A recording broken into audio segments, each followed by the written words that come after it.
Orang dewasa seharusnya tidak bersikap seperti ini pada seorang siswa, kan? Suara seorang siswi kelas 3 SMA memecah kesunyian di ujung lorong. Di depan kelas, dua pria asing sedang menyudutkan seorang siswi.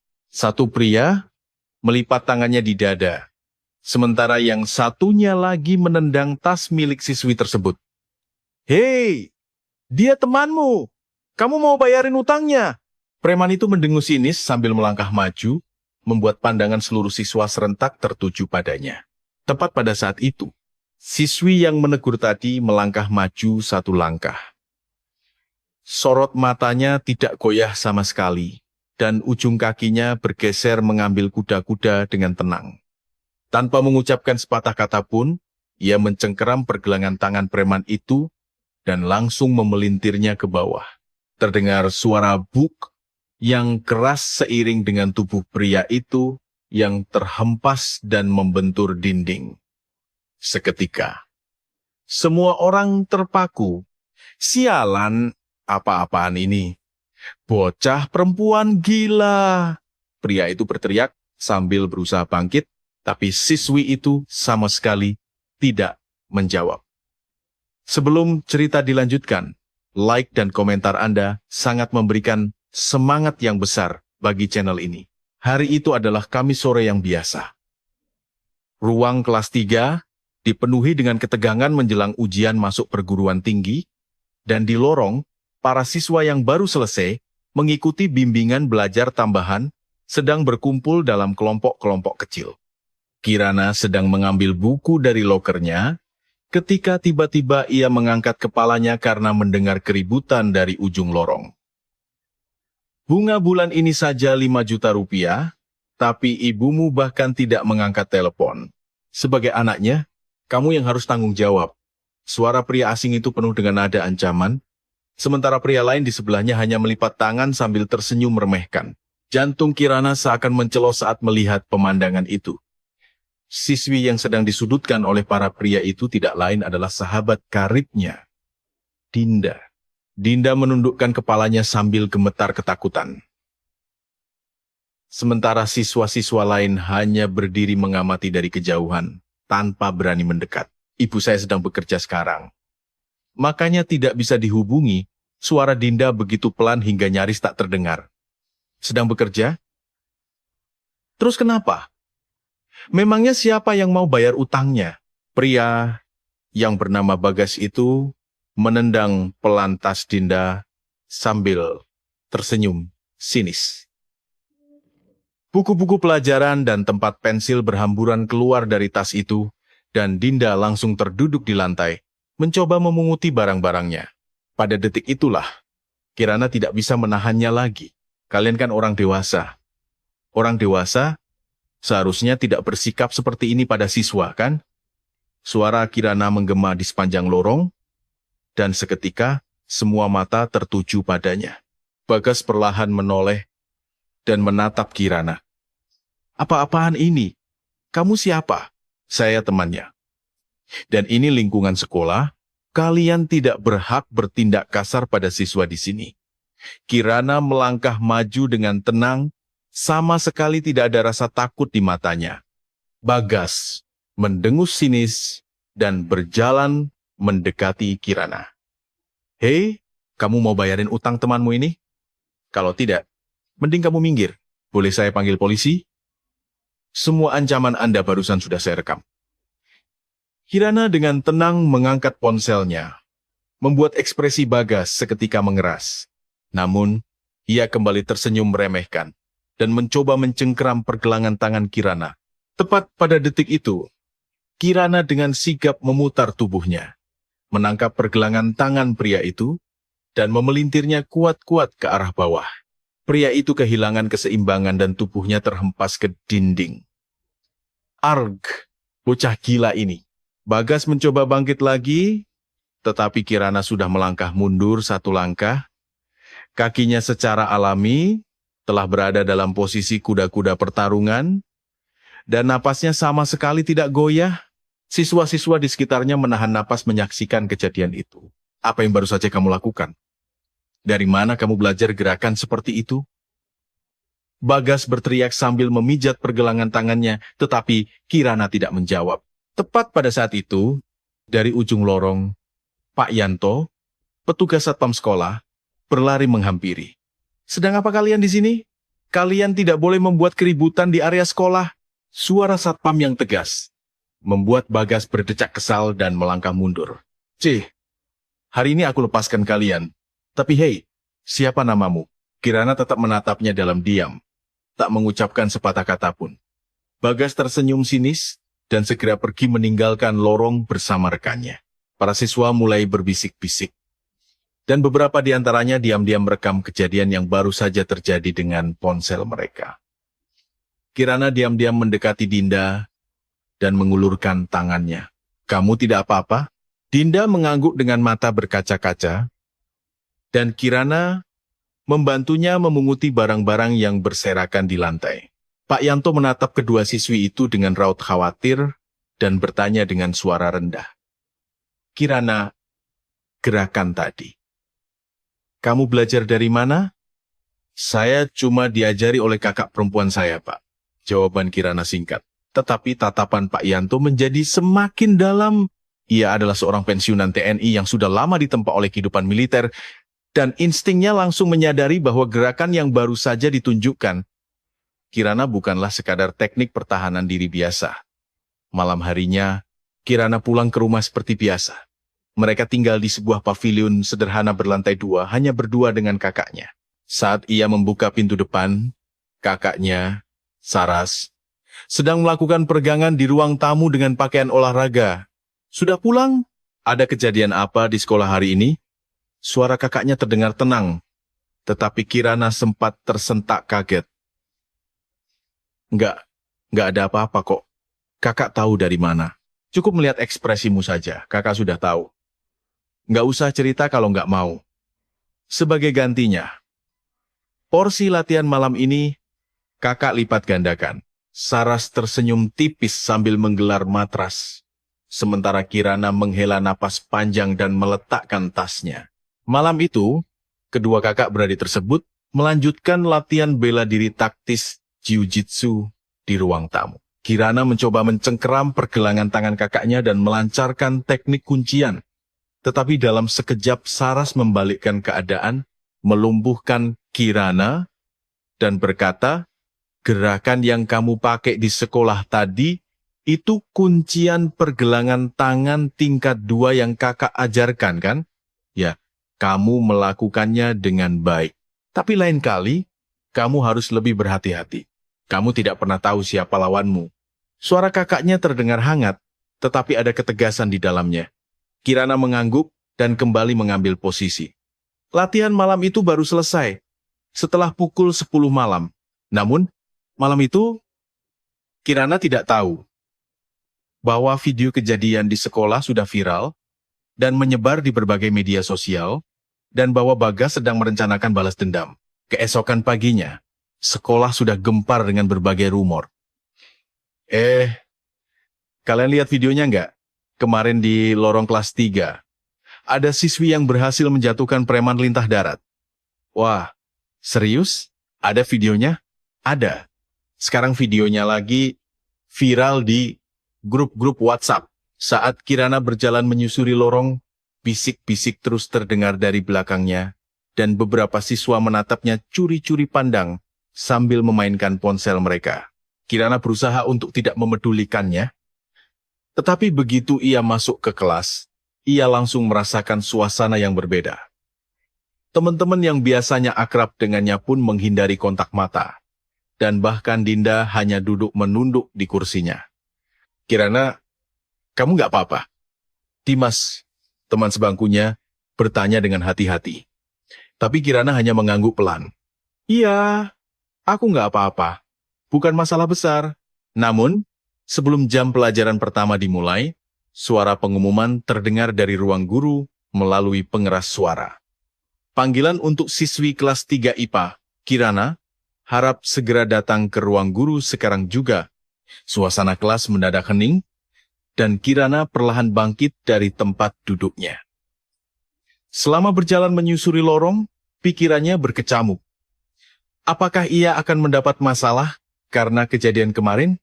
Begitu ia membuka pintu ruang guru, wali kelasnya, Bu Ratna, dan wakil kepala sekolah, Pak Budi, sedang duduk dengan ekspresi wajah yang sangat serius. Kirana, silakan duduk. Bapak dengar kemarin kamu terlibat perkelahian fisik dengan orang luar di lorong sekolah. Apakah itu benar? Suara Bu Ratna terdengar lebih rendah dari biasanya. Dan Pak Budi melipat tangannya sambil menatap Kirana dengan tajam. Ya, Pak, Bu. Tapi bukan saya yang memulai. Teman saya sedang diancam oleh mereka. Itu tidak penting. Yang menjadi masalah adalah kamu melakukan tindak kekerasan di dalam lingkungan sekolah. Perkataan Pak Budi membuat Kirana seketika merasa tidak percaya. Kekerasan, Pak? Teman saya berada dalam bahaya. Apakah Bapak menyuruh saya untuk diam saja dan menonton? Kirana, kamu berani melawan guru sekarang? Nada suara Pak Budi meninggi, dan Bu Ratna maju untuk menengahi dengan wajah serba salah. Kirana, Ibu mengerti perasaanmu. Tapi begini, zaman sekarang ini sangat menakutkan. Kalau kamu sembarangan ikut campur, bisa-bisa kamu sendiri yang celaka. Jadi, saya harus membiarkan teman saya ditindas begitu saja? Suara Kirana tidak bergetar sama sekali, membuat Bu Ratna menghela napas panjang. Untuk saat ini, bersikaplah tenang selama minggu ini. Kalau orang-orang itu datang lagi, jangan pernah menghadapinya sendiri, dan langsung lapor ke guru. Setelah keluar dari ruang guru, Kirana berdiri di lorong menatap keluar jendela. Ternyata, orang dewasa pun ikut ketakutan. Saat jam istirahat makan siang, Kirana mencari Dinda, tetapi ia tidak ada di kelas. Ia mencari di toilet, perpustakaan, hingga kantin, tetapi Dinda tidak terlihat dimanapun. Akhirnya, Kirana membuka pintu menuju atap sekolah rooftop, dan di sanalah ia menemukan Dinda yang sedang bersandar di pagar pembatas, menatap kosong ke arah langit. Dinda. Saat Kirana mendekat, Dinda berbalik dengan wajah terkejut. Kirana. Suara Dinda bergetar, dan matanya sudah memerah. Maafkan aku, gara-gara aku, kamu jadi kena masalah. Katanya kamu dimarahi guru ya? Enggak kok, aku enggak dimarahi. Lebih penting lagi, kamu sendiri enggak apa-apa? Kirana menepuk pelan bahu Dinda, tetapi sahabatnya itu menundukkan kepala dan menggigit bibirnya. Sebenarnya, tadi malam ibuku ditelepon sama orang-orang itu. Mereka bilang apa? Ekspresi Kirana langsung mengeras, dan Dinda melanjutkan ucapannya sambil menahan tangis. Mereka bilang kalau kami nggak bayar utangnya, mereka akan mendatangi tempat kerja ibuku. Mereka bahkan tahu ibuku kerja di mana. Dan mereka bilang, mereka tidak akan melepaskanmu begitu saja. Suara Dinda semakin mengecil, dan Kirana mengepalkan tangannya kuat-kuat. Dinda, kita harus lapor polisi. Ini jelas-jelas ancaman dan pemerasan. Jangan. Kalau kita lapor, mereka akan bertindak lebih nekat. Kata ibuku, percuma melaporkan orang-orang seperti mereka, malah nanti orang yang lebih menakutkan yang akan datang. Dinda menggelengkan kepalanya sambil terisak, membuat dada Kirana terasa sesak melihat kondisi temannya itu. Ini benar-benar tidak bisa dibiarkan. Sepulang sekolah, saat Kirana berjalan menuju halte bus untuk pulang, ia tiba-tiba menoleh ke belakang. Ia merasakan firasat yang aneh. Seolah-olah ada sepasang mata yang terus mengawasinya. Namun, tidak ada orang yang mencurigakan di lorong maupun di gerbang sekolah. Mungkin cuma perasaanku saja. Kirana menggelengkan kepalanya, berjalan ke halte, dan naik bus seperti biasa. Sesampainya di rumah, saat ia membuka pintu, kakaknya belum pulang kerja. Kirana meletakkan tasnya, duduk di sofa, dan mengecek ponselnya. Tepat pada saat itu, sebuah pesan teks masuk dari nomor yang tidak dikenal. Kamu Kirana kan? Seru ya kejadian kemarin. Sampai jumpa lagi. Tangan Kirana seketika kaku, dan jantungnya mulai berdebar kencang. Itu dari Bagas si preman. Pesannya ternyata tidak berhenti sampai di situ. Ibu temanmu, si Dinda, kerja di RSUD pusat kan? Ku dengar dia kebagian shift malam hari ini. Suruh dia hati-hati ya. Napas Kirana seakan terhenti membaca pesan itu. Tangannya gemetar hingga hampir menjatuhkan ponselnya. Sampai ke Ibu Dinda juga. Kirana buru-buru menelepon Dinda, tetapi panggilannya tidak diangkat. Sekali, 2 kali, 3 kali, baru. Pada panggilan ke-6, Dinda mengangkatnya. Kirana, maaf, aku baru saja pulang dari rumah sakit jenguk ibuku. Dinda, ibumu sekarang ada di mana? Apa beliau sendirian? Iya. Kenapa? Ibuku lagi shift malam di rumah sakit. Cepat hubungi ibumu. Suruh beliau hati-hati. Orang-orang itu tahu tempat kerja ibumu.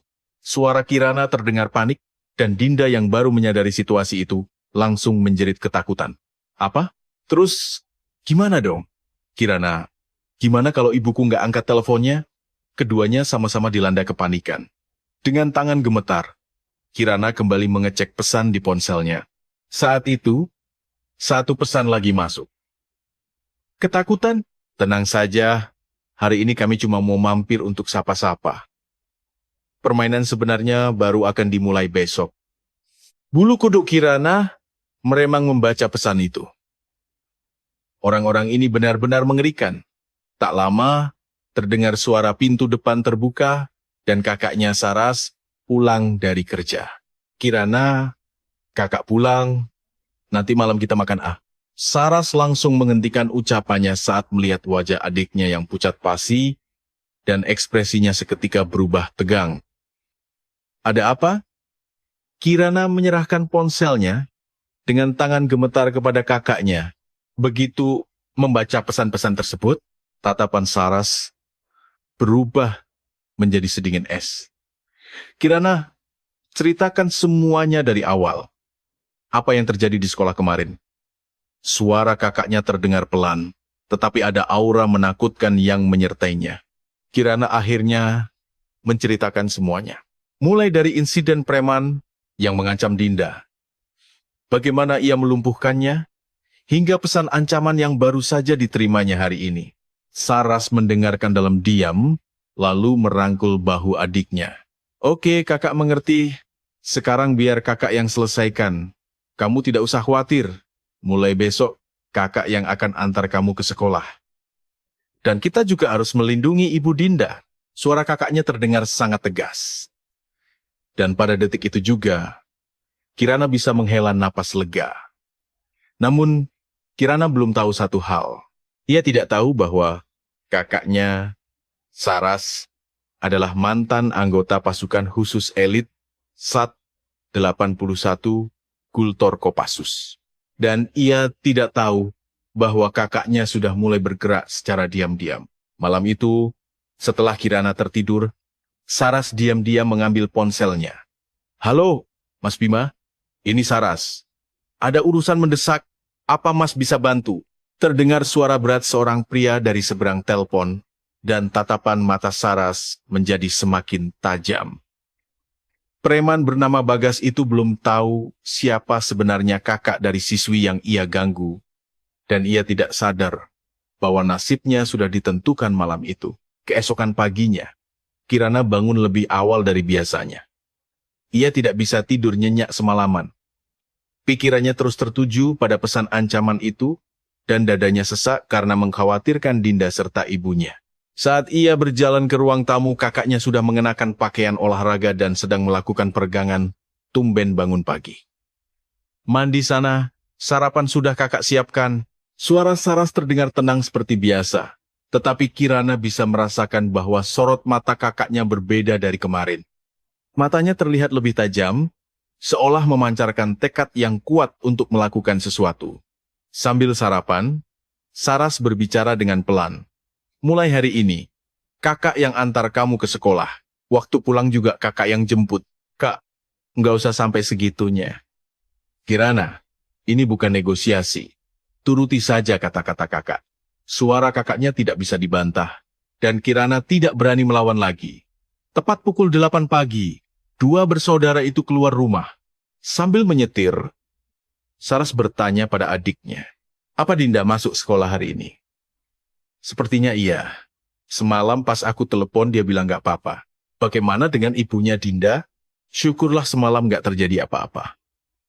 Tapi ibunya ketakutan banget, jadi hari ini beliau ambil cuti dan nggak masuk kerja di rumah sakit. Saras mengangguk dan mencengkeram setir mobilnya erat-erat. Baguslah. Untuk sementara waktu memang lebih baik begitu.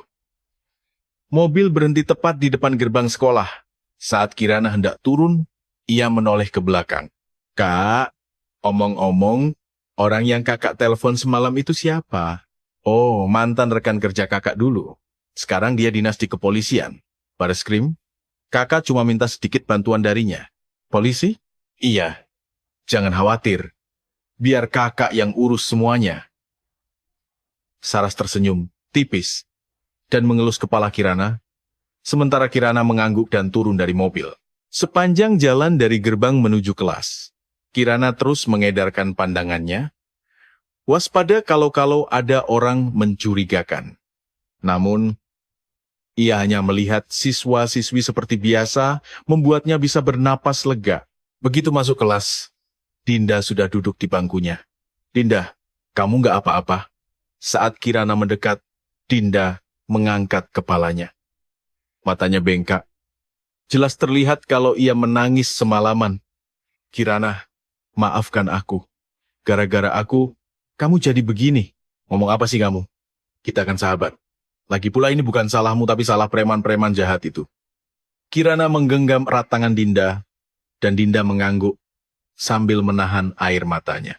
Ngomong-ngomong, ibumu gimana? Hari ini nggak ke rumah sakit kan? Iya, ibu ketakutan banget. Jadi cuma mengurung diri di rumah. Syukurlah, itu lebih baik. Pokoknya kita harus ekstra hati-hati.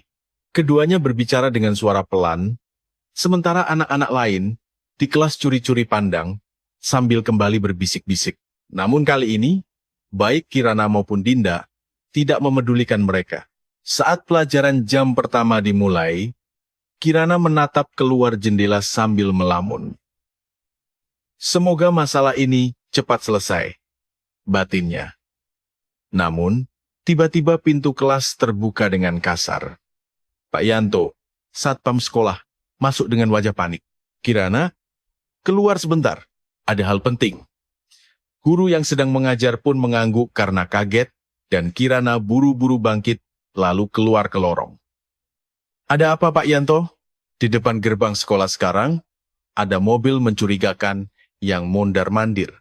Sepertinya itu mobil preman yang kemarin. Wajah Kirana langsung pucat pasi, dan Pak Yanto melanjutkan dengan suara pelan. Tadi Bapak mau mengusir mereka, tapi mereka malah mengancam.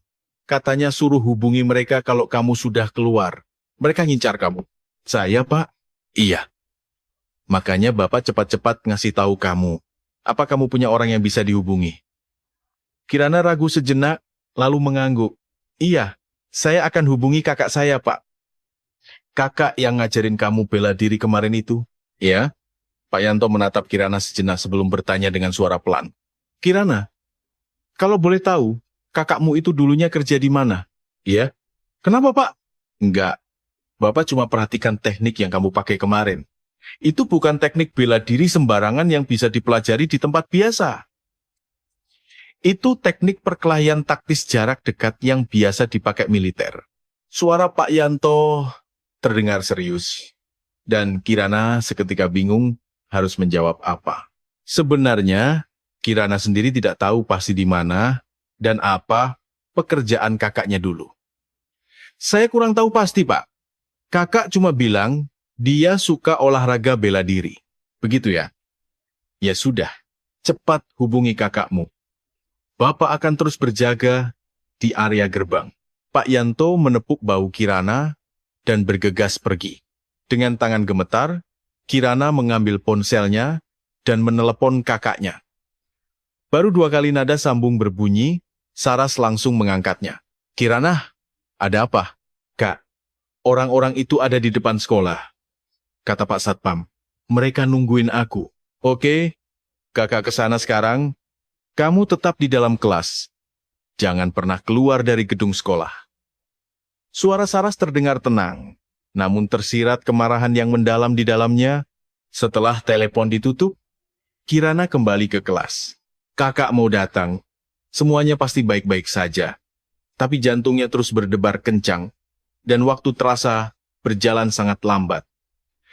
15 menit berlalu, tetapi bagi Kirana rasanya seperti 1 jam penuh. Melihat Kirana yang terus menatap keluar jendela, Dinda dengan hati-hati menggenggam tangannya. Kirana, semuanya akan baik-baik saja. Iya, kakakku sedang dalam perjalanan kemari. Tepat pada saat itu, terdengar suara decitan ban yang mengerem mendadak di dekat gerbang sekolah. Kirana langsung berdiri dan berlari ke arah jendela. Itu mobil kakaknya. Saat Saras turun dari mobil, Kirana menahan napasnya. Cara berjalan kakaknya berbeda dari biasanya. Lambat, tapi sangat kokoh. Setiap kali kakaknya mengambil langkah, udara di sekitar seolah terasa semakin berat. Di samping mobil SUV hitam yang terparkir, berdiri Bagas dan 2 orang anak buahnya. Begitu mereka melihat Saras, mereka langsung menyeringai. Oh, wanita yang Belum sempat ia menyelesaikan kalimatnya. Saras sudah berdiri tepat di depannya. Aku kesini untuk menjemput adikku. Suara Saras sedingin es, namun Bagas membalasnya dengan senyuman meremehkan. Oh ya, adikmu itu sudah ikut campur urusan kami. Gimana kalau kamu juga sekalian kami bereskan? Saras perlahan memiringkan kepalanya, lalu tiba-tiba mencengkeram kerah baju Bagas dengan kecepatan kilat.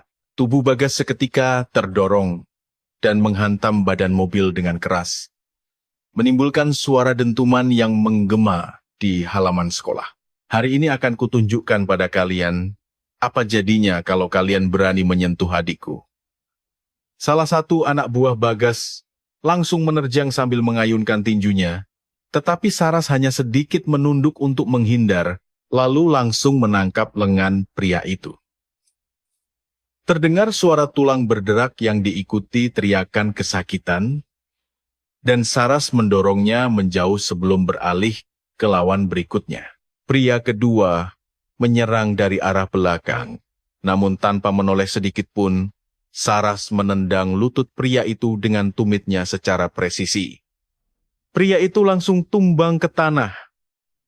Dalam sekejap mata, area depan gerbang sekolah berubah menjadi kacau balau.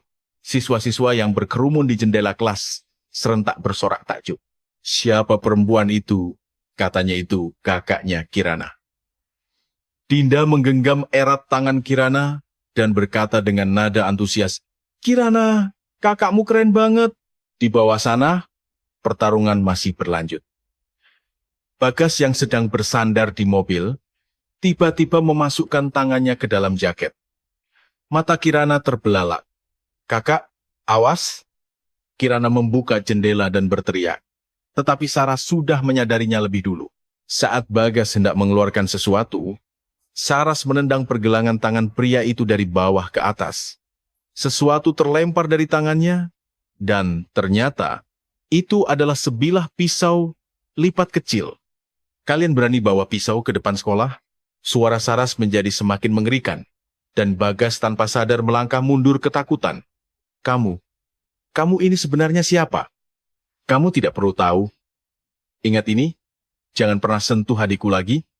Saras kembali mencengkeram kerah baju Bagas dan berbisik dengan nada dingin. Ini peringatan terakhir. Sekali lagi kalian menampakkan diri, kupastikan kalian masuk rumah sakit. Wajah Bagas pucat pasi. Dan ia menjawab dengan suara bergetar. Baik.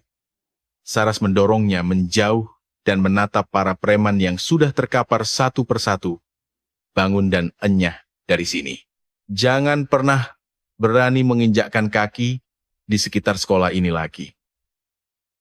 Ketiga, pria itu terhuyung-huyung masuk ke dalam mobil dan SUV hitam itu langsung melesat pergi meninggalkan area sekolah. Saras menatap kepergian mobil itu sejenak, lalu perlahan membalikkan tubuhnya dan menatap gedung sekolah.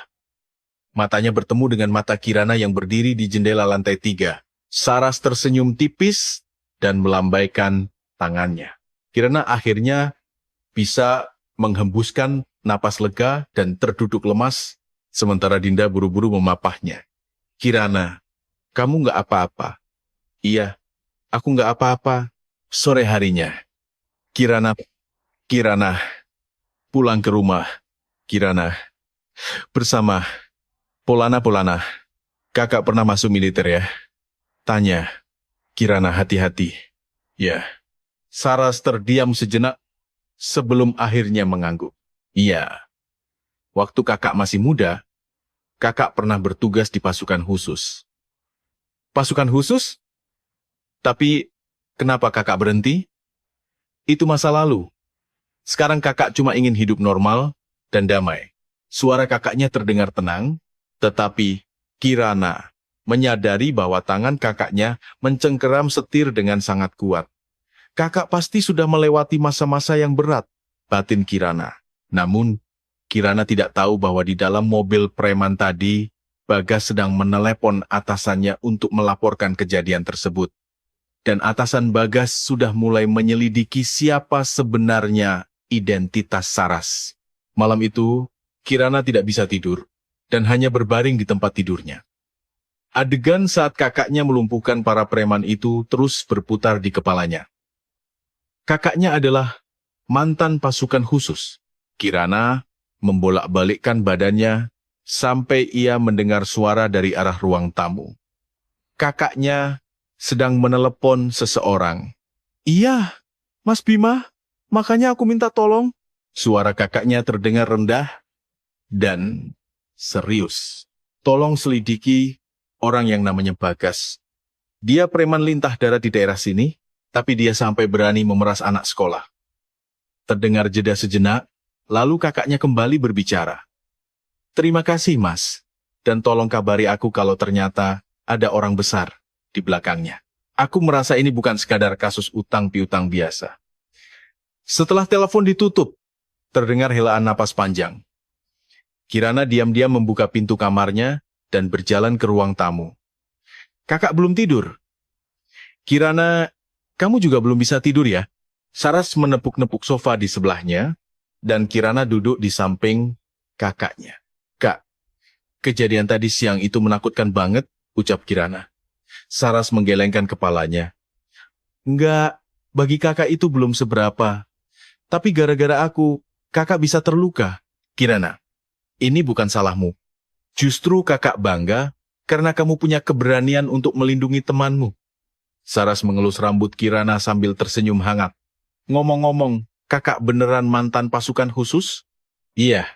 Kakak dulu tergabung di SAT 81 Gultor Kopassus selama 5 tahun. SAT 81? Itu kan unit elit paling rahasia. Mata Kirana terbelalak. Saras tersenyum sambil mengangguk. Betul. Makanya kakak bisa ngajarin kamu ilmu bela diri taktis jujitsu. Itu kurikulum wajib di sana. Wah, aku benar-benar nggak tahu. Kenapa kakak nggak pernah cerita? Waktu itu kamu masih kecil. Jadi kakak pikir nggak perlu diceritakan. Kakak cuma mau kita hidup damai. Suara kakaknya begitu lembut, dan Kirana menggenggam erat tangan kakaknya. Kak, terima kasih ya, sudah melindungiku hari ini. Tentu saja. Kamu kan adikku satu-satunya. Kedua kakak beradik itu duduk dalam keheningan selama beberapa saat. Namun, kedamaian itu tidak berlangsung lama. Ponsel Saras berdering, dan nama Bima Bareskrim muncul di layar. Halo mas? Raut wajah Saras mendadak berubah tegang. Apa? Mas yakin soal itu? Kirana yang melihat perubahan ekspresi, kakaknya mulai merasa cemas. Oke, makasih. Infonya, besok kita kontak lagi. Saras terdiam cukup lama setelah menutup telepon. Kak, ada apa? Kirana, ternyata masalah ini jauh lebih rumit dari yang kita kira. Suara kakaknya menjadi berat. Bagas itu didukung oleh sindikat yang besar. Dan yang lebih parah, sindikat itu punya koneksi kuat dengan ketua yayasan sekolahmu. Ketua yayasan? Kirana terkejut bukan main. Iya.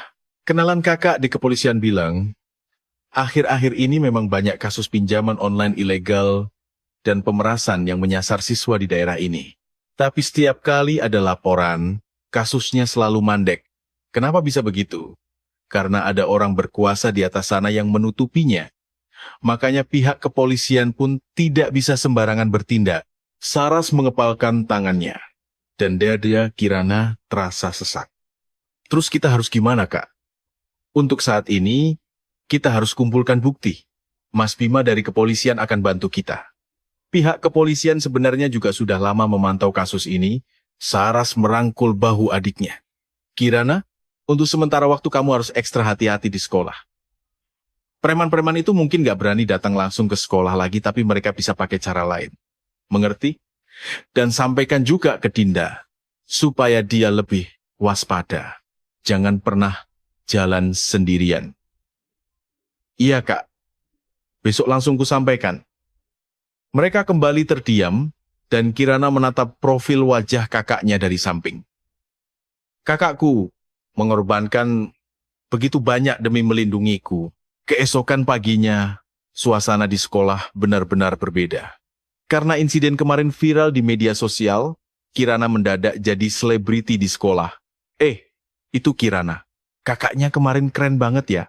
Siswa-siswa yang berpapasan dengannya di lorong berbisik-bisik, tapi kali ini bukan dengan tatapan sinis, melainkan dengan tatapan penuh kekaguman. Begitu ia masuk kelas, Dinda langsung berlari memeluknya. Kirana, berkat kakakmu, ibuku hari ini sudah berani masuk kerja lagi. Terima kasih banyak. Syukurlah, Dinda. Kirana tersenyum lega sambil membalas genggaman tangan sahabatnya. Namun, pada saat itu juga, pintu kelas terbuka dan wali kelasnya masuk. Kirana, ikut ibu sebentar. Wajah guru itu terlihat serius. Dan Kirana melangkah keluar ke lorong dengan perasaan was-was. Kirana, karena insiden kemarin, pihak sekolah memutuskan untuk menjatuhkan sanksi skorsing untukmu. Apa? Sanksi? Memangnya saya salah apa, Bu? Kamu dianggap mencemarkan nama baik sekolah. Ketua yayasan sendiri yang langsung memberikan instruksi ini. Seketika Kirana paham.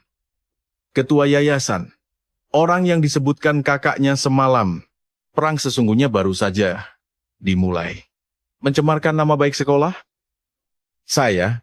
Suara Kirana bergetar menahan amarah. Bu Ratna menghela napas dengan wajah serba salah. Kirana, ibu mengerti posisimu, tapi ini instruksi langsung dari ketua yayasan, ibu tidak bisa berbuat apa-apa. Siang ini sidang komite. Disiplin akan digelar. Tolong hubungi kakakmu selaku walimu untuk hadir. Setelah menepuk pelan bahu Kirana, Bu Ratna kembali ke ruang guru.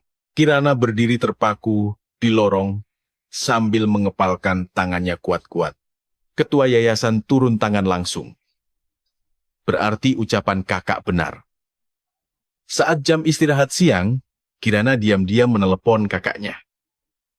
Kak, siang ini kakak disuruh datang ke sekolah. Pihak sekolah mau menggelar sidang komite disiplin untuk menskorsing aku. Sidang komite disiplin? Nada suara Saras langsung berubah dingin. Siapa yang membuat keputusan konyol itu? Ketua yayasan. Katanya aku sudah mencemarkan nama baik sekolah. Oke, kakak ke sana sekarang. Jam berapa sidangnya? Jam 3 sore, Kak. Tunggu di sana. Biar kakak yang bereskan. Setelah telepon ditutup, jantung Kirana berdebar kencang. Pukul 3 sore, di ruang rapat sekolah. Kirana duduk di kursi kayu yang keras berdampingan dengan kakaknya. Di seberang meja, duduk wakil kepala sekolah, guru BK, dan seorang pria, parubaya yang mengenakan setelan jas rapi. Ia adalah Pak Darmawan, sang ketua yayasan, siswi Kirana, dan Anda selaku walinya. Pertemuan hari ini bertujuan untuk menentukan sanksi indisipliner terhadap saudari Kirana. Wakil kepala sekolah membuka map dan mulai berbicara, sementara Saras hanya duduk diam mendengarkan sambil melipat tangannya. Selama beberapa hari terakhir, siswi Kirana terlibat bentrok fisik dengan orang luar di dalam sekolah, dan puncaknya kemarin terjadi keributan besar di depan gerbang sekolah. Hal ini telah merusak citra dan nama baik institusi pendidikan kita secara fatal. Tunggu sebentar. Saras mengangkat tangannya dengan tenang. Boleh saya bertanya satu hal? Silakan. Apakah menolong siswa yang sedang diancam oleh preman di dalam area sekolah adalah sebuah kesalahan? Suara Saras terdengar santai, tetapi ada ketajaman yang menusuk di baliknya. Wakil kepala sekolah terdiam tak bisa menjawab, sehingga Pak Darmawan, si ketua yayasan, langsung menyela. Saudari wali murid, sekolah adalah tempat pendidikan. Menyelesaikan masalah dengan kekerasan tidak bisa dibenarkan. Lalu, bagaimana cara pihak sekolah menyelesaikannya? Saat ada preman lintah darat masuk dan memeras siswa di dalam gedung sekolah, di mana para guru, apa yang kalian lakukan? Pertanyaan Saras membuat ruang rapat menjadi hening itu. Dan untuk kejadian di depan gerbang sekolah kemarin, sayalah pelakunya. Saya melakukannya untuk melindungi adik saya. Kirana sama sekali tidak bersalah. Saras menatap tajam ke mata sang ketua yayasan. Ngomong-ngomong Pak Ketua Yayasan, kenapa Anda begitu ngotot ingin menjatuhkan sanksi pada adik saya? Apa ada alasan lain di balik semua ini? Ekspresi Pak Darmawan seketika menegang. Apa maksud Anda? Saya hanya menegakkan aturan sekolah. Aturan sekolah? Kalau begitu, preman yang masuk ke area sekolah juga sesuai aturan sekolah? Kenapa hal itu tidak dipermasalahkan sama sekali? Nada suara Saras semakin tajam, dan Pak Darmawan mulai terlihat kelabakan. Itu masalah yang berbeda. Tentu saja tidak berbeda. Pak Ketua Yayasan, apakah Anda kenal dengan pria bernama Bagas? Wajah Darmawan mendadak pucat pasi. Siapa itu?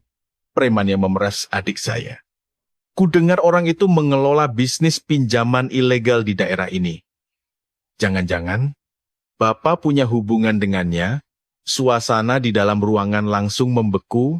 Wakil kepala sekolah dan guru BK menoleh menatap ketua yayasan dengan ekspresi terkejut. Omong kosong apa ini?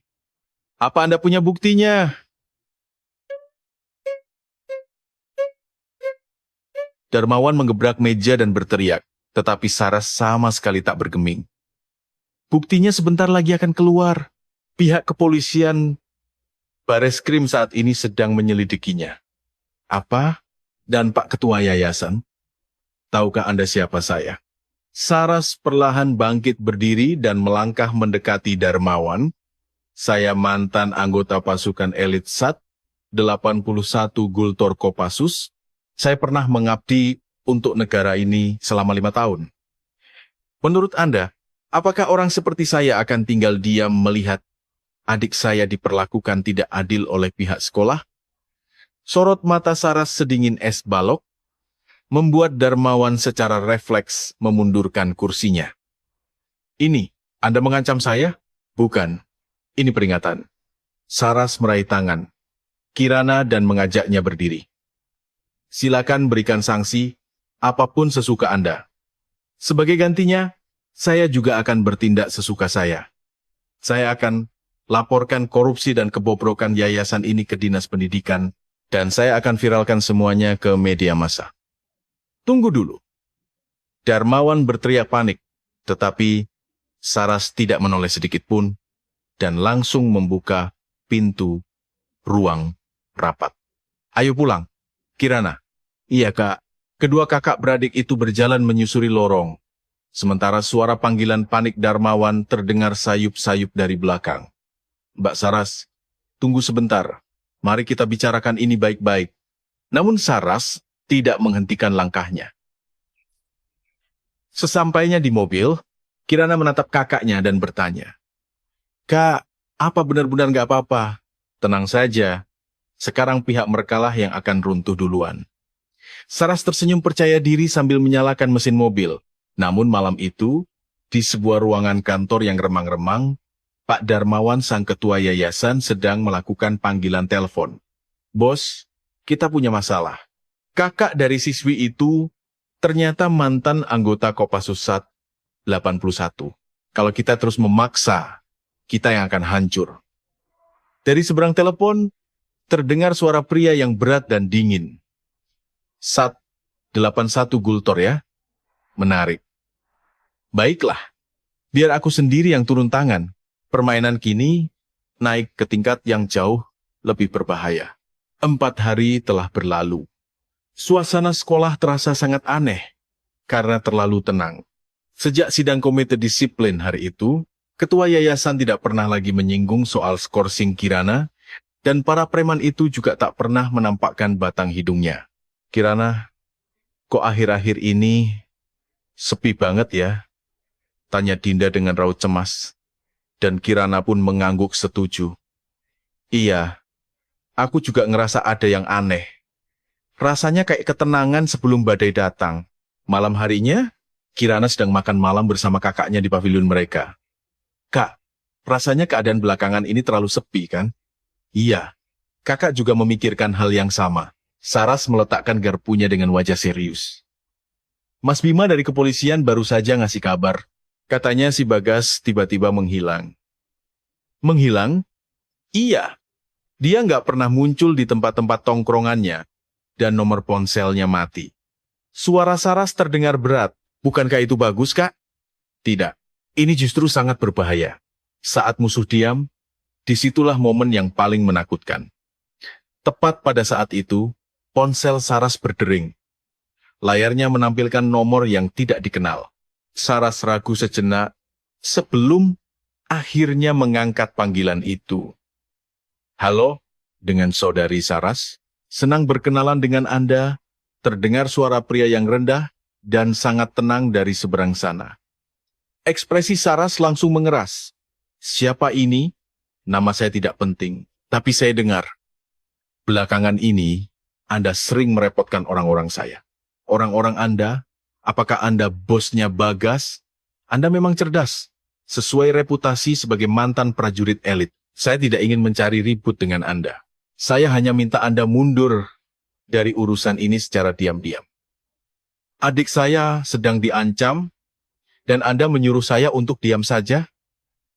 Adik Anda aman. Saya jamin itu, asalkan Anda berhenti mencampuri urusan kami mulai dari sekarang. Saras terdiam beberapa saat sebelum menjawab dengan nada dingin. Saya tolak. Sayang sekali. Padahal saya yakin Anda juga pasti memiliki orang-orang berharga yang harus dilindungi. Bersamaan dengan kalimat itu, sambungan telepon terputus. Saras menatap keluar jendela sambil menggenggam erat ponselnya. Kak, telepon dari siapa barusan? Kirana. Sepertinya keadaan akan menjadi sangat berbahaya sekarang. Walau suara kakaknya tidak bergetar, Kirana tahu bahwa kakaknya sedang tegang. Kakak takut? Tidak. Kakak tidak takut pada mereka, hanya saja. Saras menatap adiknya lekat-lekat. Kakak takut kamu yang terluka. Aku nggak apa-apa, Kak. Kan aku sudah belajar dari kakak. Kirana menggenggam erat tangan kakaknya. Membuat Saras akhirnya tersenyum tipis. Keesokan paginya saat berangkat sekolah, Saras mengemudikan mobilnya dengan jauh lebih waspada dari biasanya. Matanya terus mengawasi keadaan sekitar. Kirana, hari ini waktu istirahat jangan pernah jalan sendirian. Paham? Iya, Kak. Mobil berhenti di depan gerbang. Dan saat Kirana hendak turun, ia menoleh ke belakang.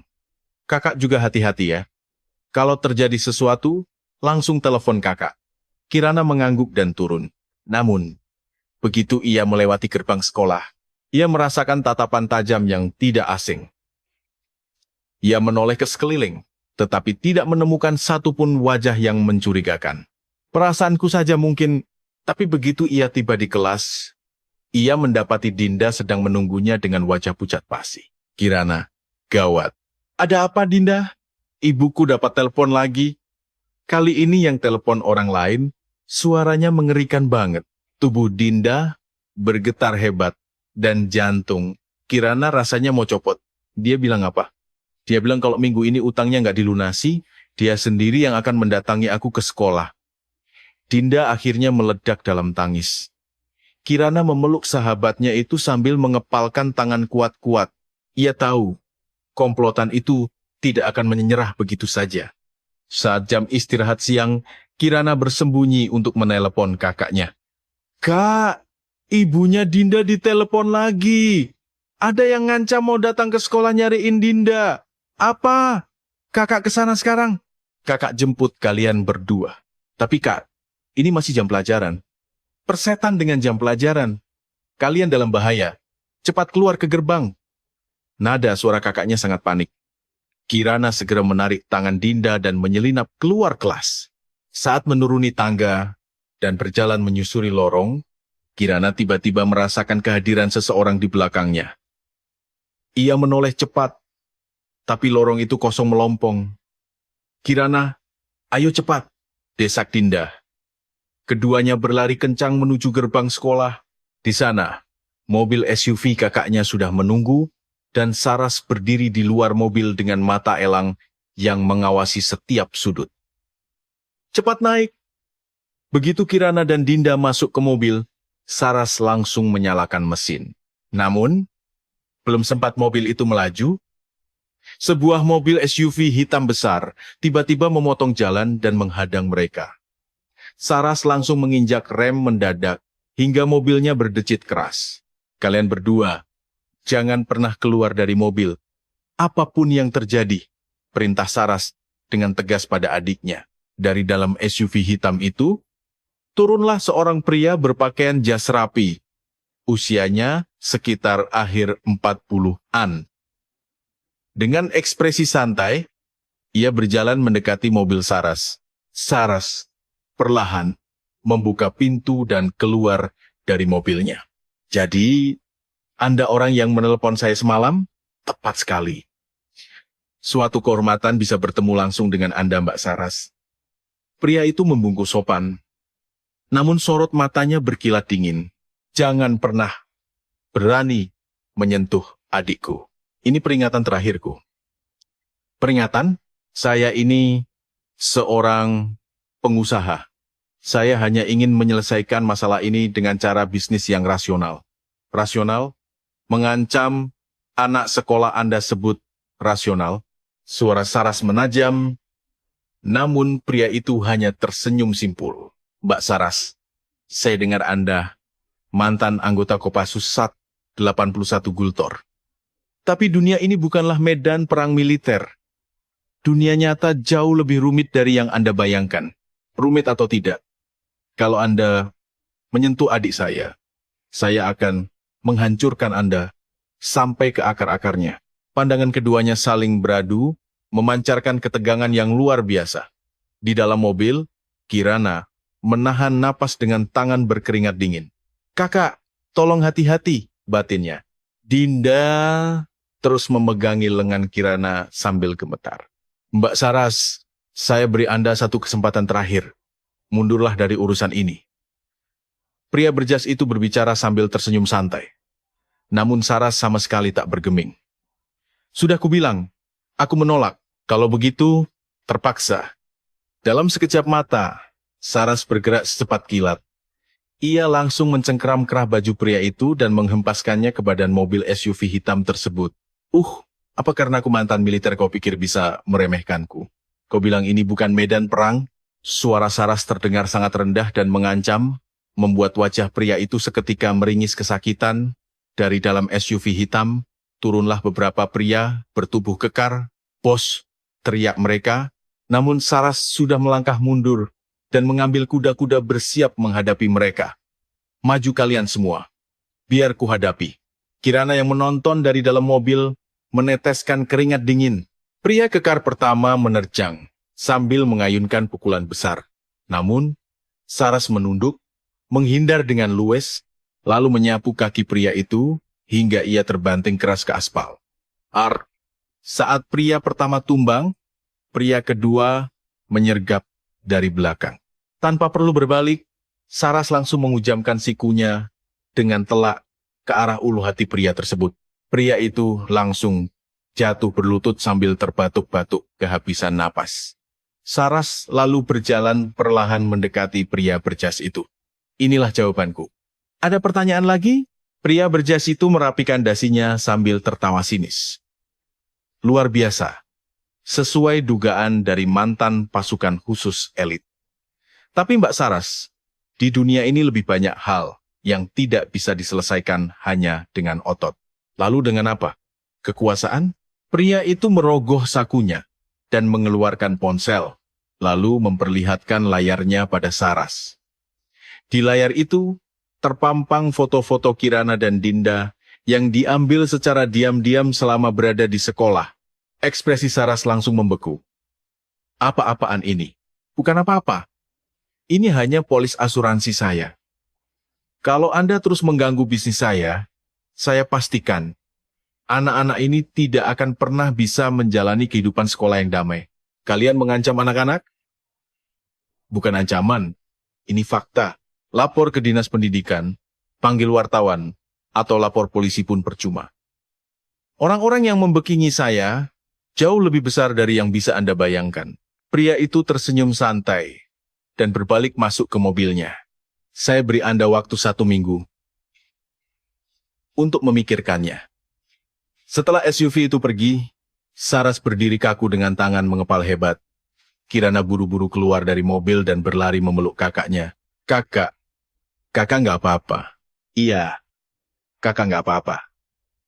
Namun, suara Saras terdengar berbeda. Untuk pertama kalinya, Kirana bisa merasakan rasa frustrasi dari nada suara kakaknya. Sesampainya di rumah, ketiganya duduk berkumpul di ruang tamu. Dinda masih terus menangis terisak, sementara Kirana terus menggenggam erat tangan kakaknya. Kak, sekarang kita harus gimana? Pertama-tama, kakak harus hubungi Mas Bima. Saras mengambil ponselnya dan menelepon. Halo Mas Bima, ini aku, ada kondisi darurat. Selama kakaknya menelepon, Kirana menatap keluar jendela. Matahari perlahan tenggelam, mewarnai langit dengan semburat jingga kemerahan. Apa yang akan terjadi pada kami sekarang? Batin Kirana.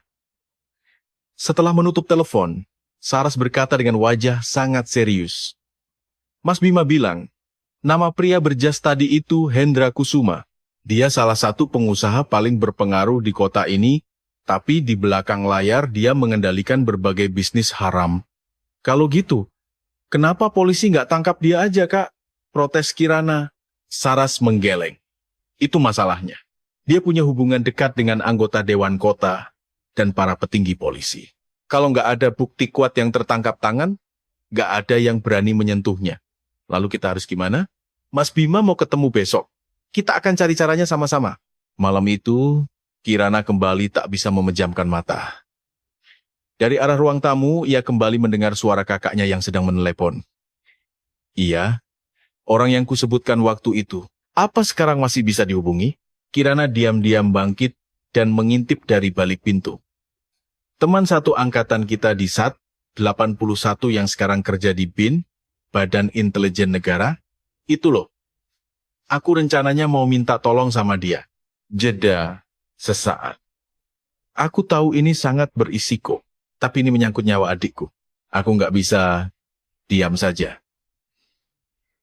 Setelah telepon ditutup, Kirana kembali ke kasurnya. Demi diriku, kakak sampai bertindak sejauh ini. Keesokan harinya sepulang sekolah, Saras membawa Kirana dan Dinda ke sebuah kafe tersembunyi. Mereka duduk di sudut kafe, menanti kedatangan seseorang. Tak lama, seorang pria tegap berjaket kulit datang menghampiri. Saras, lama tak jumpa. Bang Bima. Saras berdiri dan menyapanya. Itu adalah Bima, sang detektif Bareskrim. Ini adikku, Kirana, dan ini temannya, Dinda. Bima tersenyum hangat melihat mereka. Pasti berat sekali ya, untuk kalian. Jangan khawatir, Om polisi di sini akan membantu. Benarkah Om? Mata Dinda berbinar penuh harap, dan Bima mengangguk tegas. Tentu saja, kalau Saras yang minta tolong, Om pasti bantu. Lagi pula, Bima mengeluarkan sebuah amplop coklat besar dan meletakkannya di atas meja. Aku sudah selidiki Hendra Kusuma secara diam-diam. Bajingan itu ternyata punya banyak kelemahan. Bisnis pinjaman ilegal, pemerasan siswa, pencucian uang.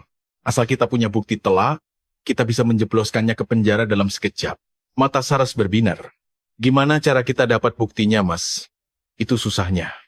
Dia sangat licin dan hati-hati. Dia tidak pernah meninggalkan jejak tertulis. Bima mencondongkan badannya. Satu-satunya cara adalah operasi tangkap tangan.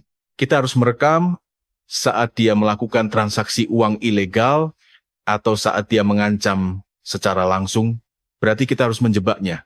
Betul. Tapi itu sangat berbahaya. Aku tidak peduli. Ini demi melindungi adikku. Suara Saras sangat tegas, dan Kirana pun ikut menggenggam tangan kakaknya. Kak, aku juga mau bantu. Kirana, ini. Aku juga bisa, Kak. Kan kakak sudah melatihku. Mata Kirana menatap penuh keyakinan. Saras ragu sejenak, namun akhirnya mengangguk. Baiklah, kita lakukan ini sama-sama. Rencana penyamaran pun dimulai. Operasi ditetapkan 2 hari kemudian. Mereka akan memancing komplotan itu menggunakan pesan tagihan utang yang dikirim ke Ibu Dinda. Malam ini jam 9, temui aku di taman kota. Bawa uangnya. Isti adalah pesan dari pihak Hendra. Dan Bisti mengubah ini menjadi perangkap. Saras, kamu standby di pintu masuk taman. Dan Kirana, kamu sama sekali nggak boleh keluar dari mobil. Baik, Om. Kirana mengangguk meski jantungnya berdebar kencang. Malam harinya pukul 8:30, Saras yang mengenakan jaket hoodie hitam memarkir mobilnya di dekat taman. Kirana, ingat, jangan pernah keluar dari mobil ya. Iya, Kak. Kakak juga hati-hati. Saras mengelus kepala adiknya dan keluar dari mobil. Suasana taman sangat gelap dan sepi. Hanya disinari cahaya remang-remang lampu jalan. Saras bersembunyi di balik pohon besar mengawasi keadaan. Tepat pukul 9 malam, sebuah sedan hitam memasuki area parkir taman. Orang yang turun ternyata adalah Bagas dan 1 anak buahnya. Hendra Kusuma tidak datang, batin Saras. Tapi rencana harus tetap dijalankan. Bagas duduk di bangku taman sambil merokok dan celingak-celinguk. Aneh, kok belum datang juga? Pada saat itu, Saras yang memakai tudung hoodie melangkah maju mendekatinya dengan perlahan. Saya bawa uangnya. Ucap Saras sambil sengaja merendahkan suaranya dan memperlihatkan sebuah amplop tebal. Bagas tersenyum, licik dan menghampiri. Telat banget sih, bunganya sudah naik. Berapa? 20 juta rupiah. Itu terlalu banyak kan? Kalau nggak mau bayar, ya sudah. Biar aku tagih langsung ke putrinya di sekolah. Tepat saat Bagas melontarkan ancaman itu, jari Saras di dalam saku langsung menekan tombol perekam suara di ponselnya. Mendatangi siswa langsung ke sekolahnya. Bukankah itu pemerasan dan ancaman? Ancaman apanya? Namanya utang ya? Harus dibayar. Utang awalnya cuma 5 juta rupiah kan? Gimana ceritanya bisa jadi 20 juta? Itu namanya bunga, bodoh. Bentak Bagas kesal. Lalu berapa persen bunganya? Bukan urusanmu. Cepat serahkan uang itu. Pada detik itu juga, Saras membuka tudung hoodie-nya. Saras, wajah Bagas seketika memucat, dan ia refleks melangkah mundur. Rekaman ini akan langsung kuserahkan ke kepolisian. Kau tamat. Apa? Bisnis lintah darat ilegal. Pemerasan siswa. Semuanya sudah terekam jelas. Suara Saras berubah sangat dingin. Bagas panik dan menoleh ke anak buahnya. Sialan, ini jebakan. Ayo kabur. Namun, baru saja mereka berbalik, hendak berlari menuju mobil. 2 mobil patroli polisi datang dengan sirine menyala memblokir jalan mereka. Polisi, angkat tangan dan jangan bergerak, teriak Bima sambil keluar dari mobil. Bagas dan anak buahnya seketika mematung di tempat. Kerja bagus, Saras. Ini file rekamannya, Mas. Saras menyerahkan ponselnya sambil tersenyum tipis. Bagas langsung diborgol dan dimasukkan ke dalam mobil polisi. Sementara Saras menghela napas panjang tanda lega.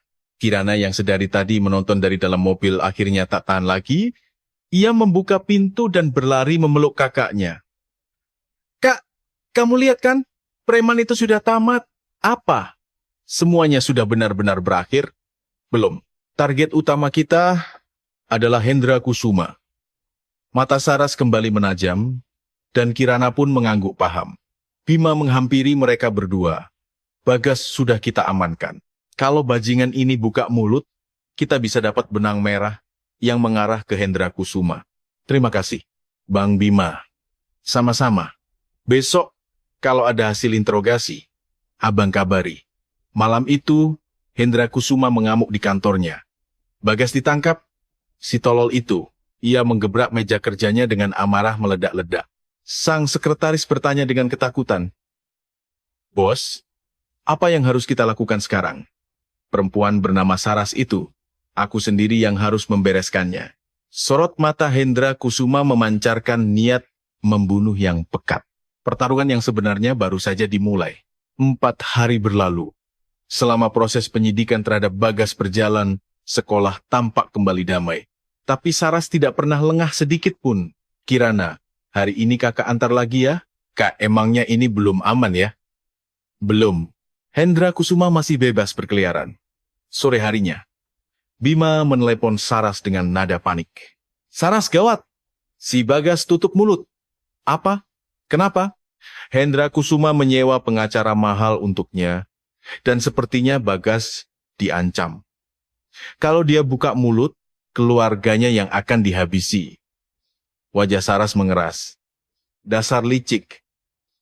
Iya, makanya kita harus cari bukti langsung dari Hendra Kusuma. Kesaksian Bagas saja nggak akan cukup di pengadilan. Setelah telepon ditutup, Saras tenggelam dalam pikirannya. Kak, kita harus gimana? Kirana, sepertinya kita harus pakai cara yang lebih ekstrim. Malam itu, Saras membuka laptopnya dan mencari sesuatu di internet. Kirana duduk di sebelahnya memperhatikan layar. Nyari apa, Kak? Informasi tentang perusahaan Hendra Kusuma. Pasti ada celah. Keduanya mencari hingga larut malam. Tiba-tiba Kirana menemukan sebuah artikel berita. Kak, lihat ini. Minggu depan perusahaan Hendra Kusuma mau mengadakan acara gala dinner untuk penggalangan dana investasi. Acara gala dinner? Iya.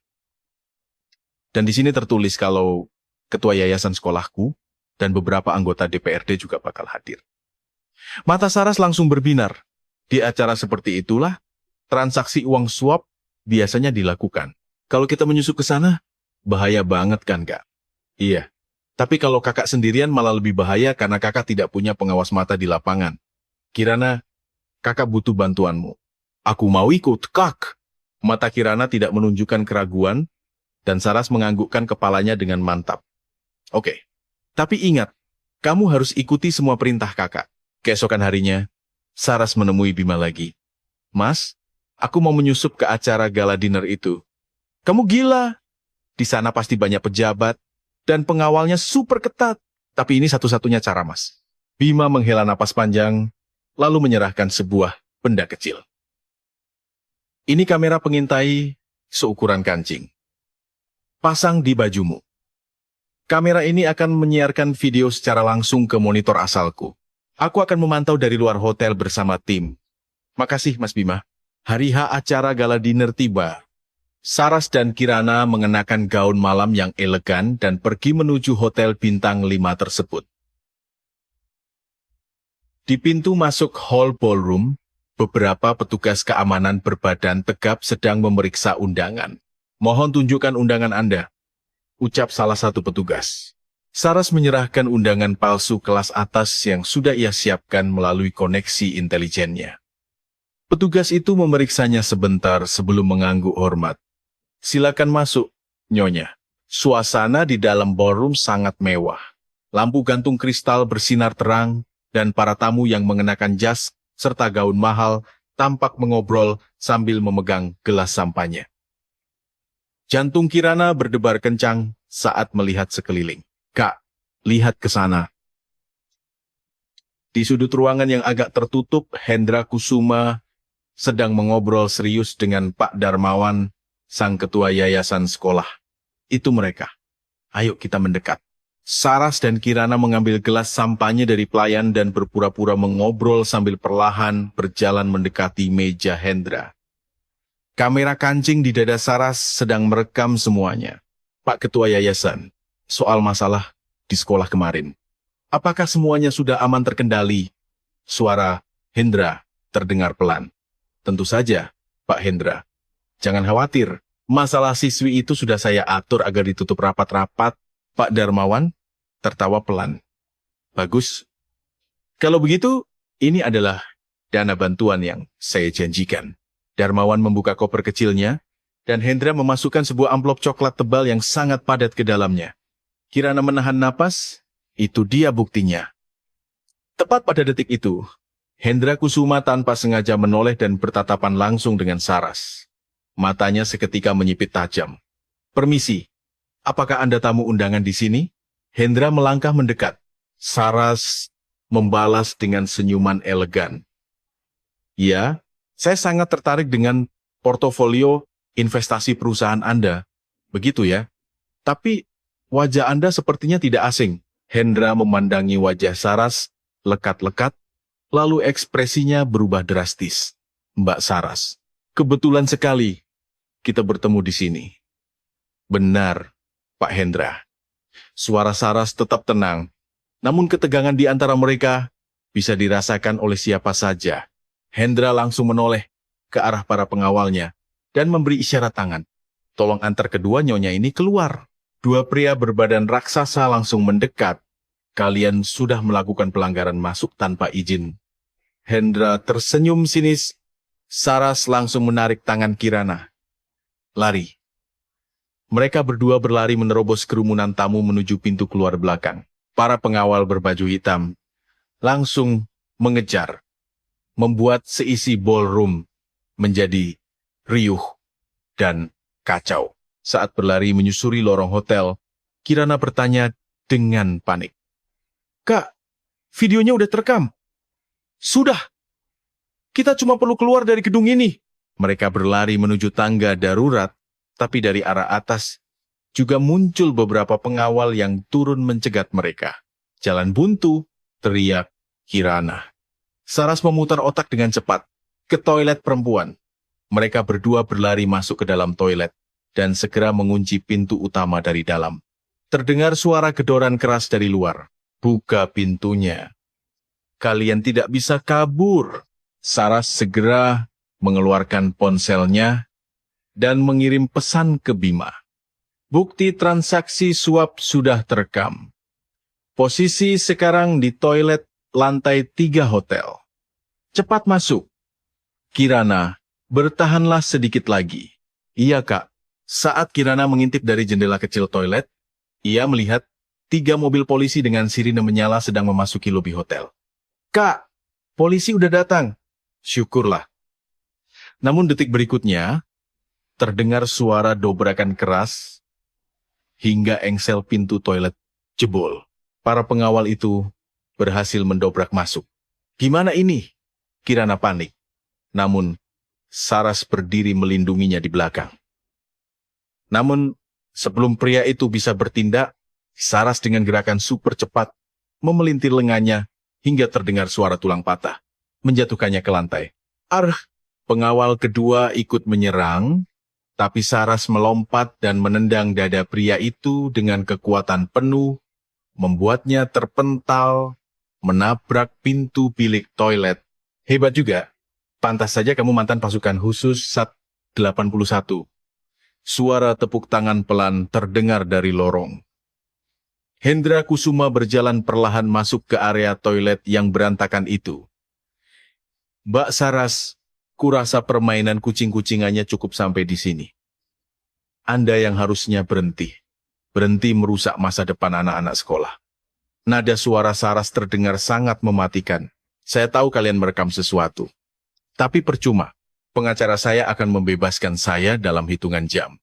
Apa Anda yakin soal itu? Pada detik itu, Bima bersama belasan pasukan kepolisian bersenjata lengkap muncul dari balik punggung Hendra Kusuma.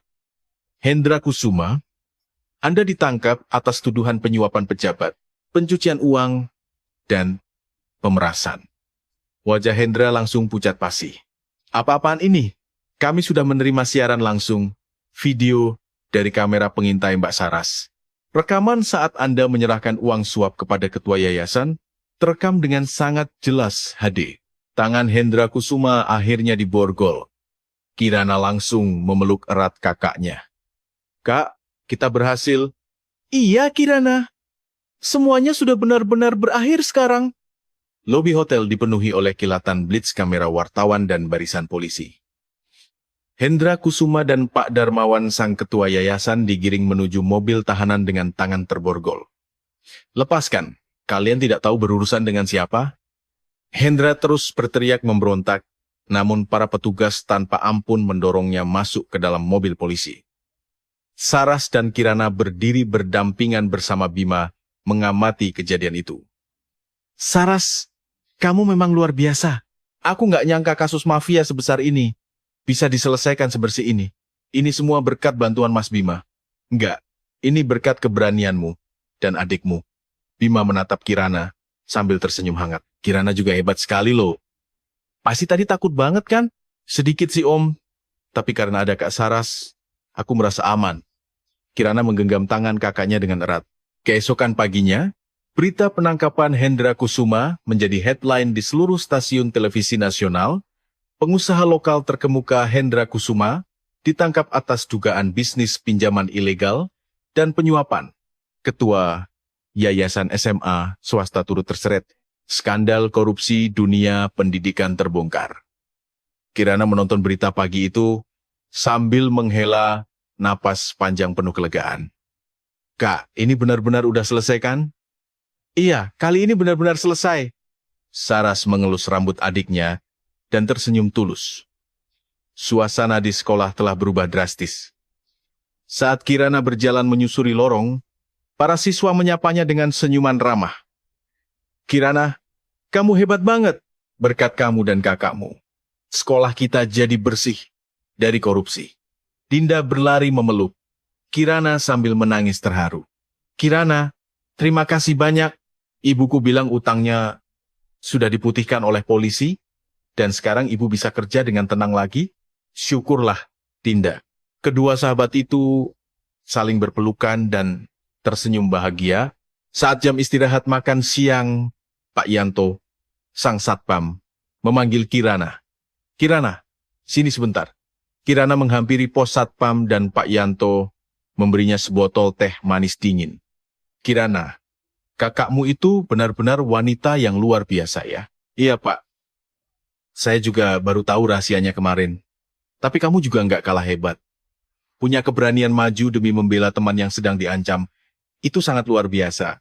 Suara Pak Yanto terdengar sangat kebapakan, membuat Kirana tersipu malu dan menunduk. Ah, biasa saja kok, Pak. Tidak biasa. Di dunia ini, jauh lebih banyak orang yang memilih pura-pura buta dan tuli saat melihat ketidakadilan di depan mata mereka. Tapi kamu berani bertindak. Itulah definisi keberanian sejati.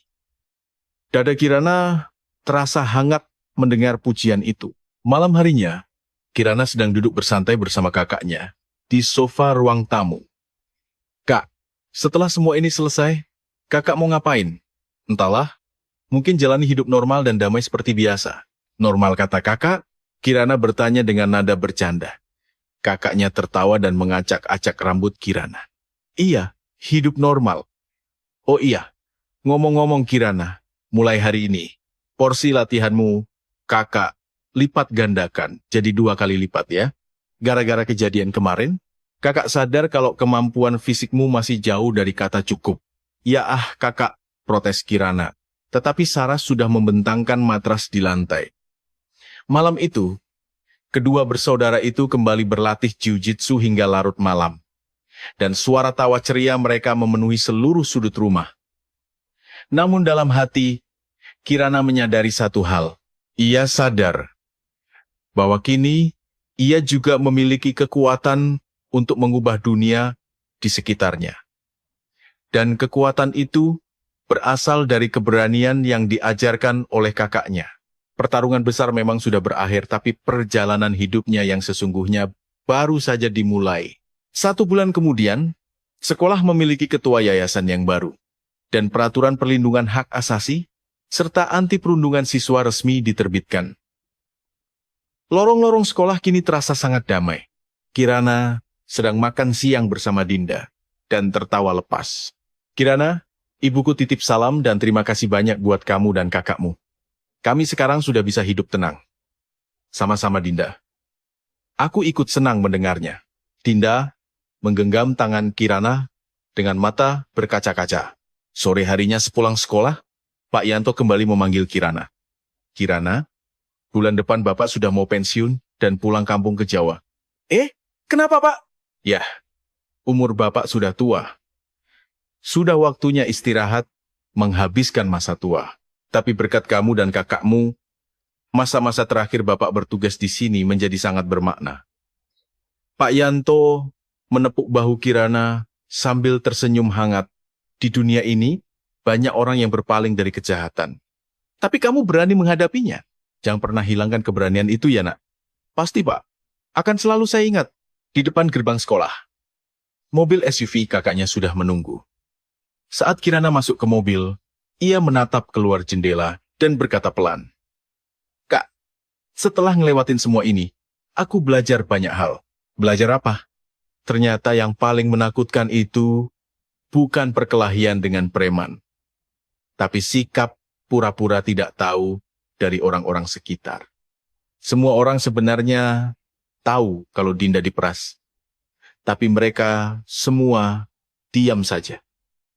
Saras menatap adiknya sejenak lalu mengangguk setuju. Benar sekali, makanya tindakanmu kemarin itu sangat hebat. Ini semua berkat kakak. Kalau nggak ada kakak, aku juga pasti nggak akan berani. Bukan Kirana, keberanian itu memang sudah ada di dalam dirimu sejak awal. Kakak hanya mengajarimu bagaimana cara mengeluarkannya. Keduanya saling menatap dan tersenyum. Sesampainya di rumah, begitu Kirana membuka pintu, Saras berkata santai. Kirana, malam ini kita libur latihan ya. Gimana kalau kita nonton film maraton? Wah, serius Kak? Iya. Khusus untuk malam ini. Malam itu, kedua bersaudara tersebut duduk berdampingan di sofa sambil menonton film komedi dan tertawa terbahak-bahak. Angin malam yang sejuk berhembus masuk dari balik jendela. Kirana tiba-tiba menyadari sesuatu. Dunia ini memang tidak sempurna. Tapi orang-orang yang memiliki keberanianlah yang akan mengubahnya sedikit demi sedikit menjadi lebih baik.